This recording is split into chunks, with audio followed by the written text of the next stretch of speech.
আজকে মজার মজার কিছু রেসিপি নিয়ে চলে আসছি আপনাদের সামনে। আজকের ব্লগটা একটু অন্যরকম। আমি তেল ছাড়া তরকারি খাচ্ছি ইদানিং। আসলে মানুষ যা ভাবে তা হয় না, যেমন যেমন ভাবে তার উল্টোটা হয়ে যায়। তো আমার সাথে সেটাই হয়ে গেল। কী আর করার, এখন যেভাবে হোক চলতে হবে সে আর কি। আসসালামু আলাইকুম, কেমন আছেন সবাই? আলহামদুলিল্লাহ আমি ভালো আছি। সানভি ব্লগ থেকে, সানভির মামা বলছিলাম। চলে আসলাম অন্যরকম একটি ব্লগ নিয়ে।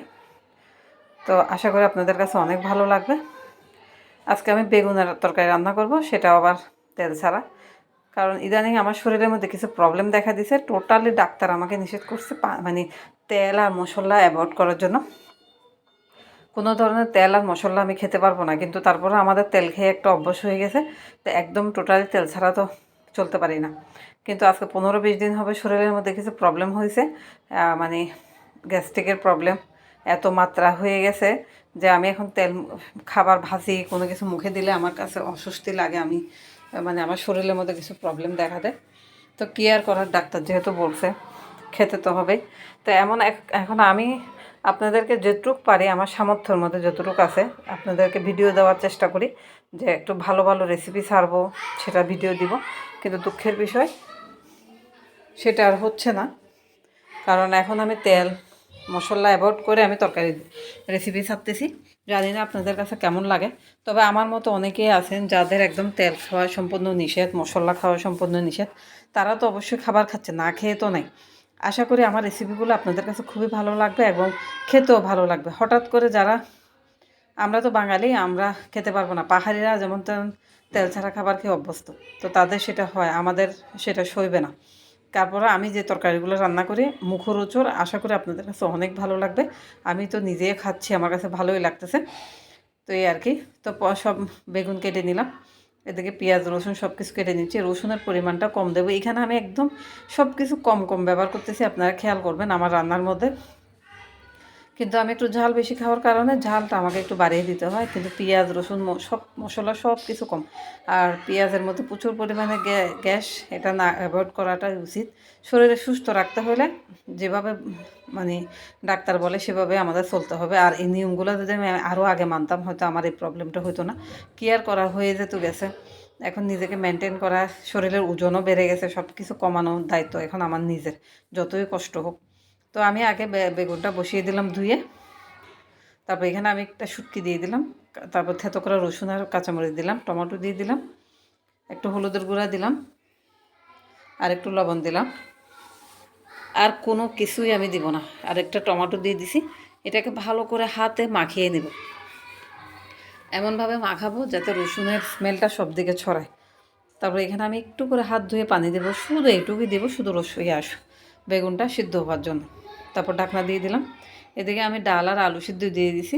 ডালটা আমি আমার মেয়ের জন্য করলাম, আর আলু ভর্তা খাবো, কারণ একটা তরকারি দিয়ে তো ভাত খেতে পারবো না, যেহেতু তেল ছাড়া তরকারি। তো আলুটা আমি ছিলে নিচ্ছি। আর এখন শীতকাল, যেহেতু ভর্তা ছাড়া তো চলে না, ভর্তা তো লাগবেই। আমার তো ভর্তা অনেক পছন্দ, যারা যারা আমার ভিডিও দেখেন তারা তো অবশ্যই জানেন। তবে আলুটা ছিলে নিয়ে এখন ডালটা নামিয়ে নিলাম। তবে এবার ডালটা কিনে ঠকে গেলাম, ডালটা সিদ্ধ হয় নাই। প্রেশার কুকারে দেওয়ার পরও ডালটা কেমন যেন আস্তে আস্তে রয়ে গেছে। কী আর করার, এখন আর কোনো ব্যবস্থা নাই। তো ডাল ঘুটনি দিয়ে ঘুটে নিলাম, যেটুকু নরম হয়েছে হয়েছে আর কি।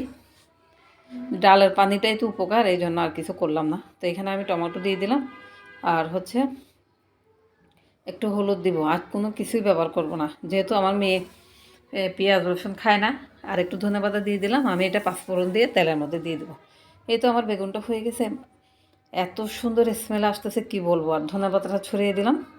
তো এটা নামিয়ে নিলাম। নামিয়ে আমি কয়েকটা মরিচ ভেজে নেব ইয়ার জন্য, ভর্তার জন্য। তারপর পাঁচফোড়ন দিয়ে দিলাম। তারপর ডালটা ঢেলে দিলাম। পাঁচফোড়নের ঘ্রাণটা আমার কাছে খুবই ভালো লাগে, আর পাঁচফোড়ন দিয়ে ডাল খেতে আমার অনেক মজা লাগে। তো এই আমার হচ্ছে এই সিদ্ধ তরকারি, কেউ বোঝার কোনো উপায় নেই, এটা সিদ্ধ খুবই সুস্বাদু একটা তরকারি। কী আর বলবো, আমি তো খেয়ে রিভিউ দিচ্ছি আপনাদেরকে। মানে আপনারা যারা মশলা বা তেল খেতে পারবেন না, তারা একবার হলেও ট্রাই করবেন, আশা করি আপনাদের অনেক ভালো লাগবে। এদিকে আলুগুলো আমি ভর্তা তৈরি করব, আলুগুলা রেডি করে নিচ্ছি। সরি, হ্যাঁ, আমার আশেপাশে বাচ্চাদের এত চিৎকার চেঁচামেচি, কিছু করার নাই, কিছু বলাও যাবে না যেহেতু ভাড়া বাসায় থাকি, একটু ম্যানেজ করে নেবেন।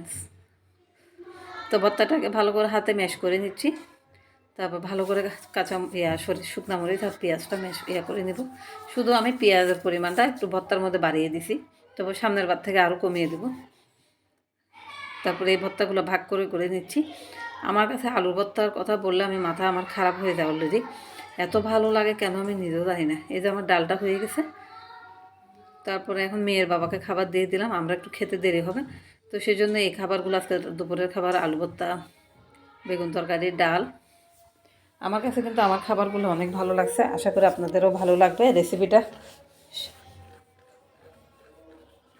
তো এই তো ও খেতে বসে গেল, আর আমার মেয়ের জন্য কিছু আলু ভাজি করলাম, চুলার মধ্যে ছিল। তো দুপুরে খাওয়া দাওয়া শেষ করে সন্ধ্যার দিকে ভাবলাম যে তেলের পিঠা বানাই। তো আমি তো তেমন কোনো পিঠা বানাইতে পারি না, তো তেলের পিঠা বানানোর চেষ্টা করলাম, হয়ে গেল কি সেটা নিজেও জানি না, এটা তেলের পিঠাও হয় নাই, তারপরও খারাপ হয় নাই। আসলে মেশিনের গুঁড়া তো, সেই জন্য মনে হয় এমন হয়েছে। তো আজকের ভিডিওটা পর্যন্ত, ভালো লাগলে লাইক শেয়ার কমেন্টস। আল্লাহ।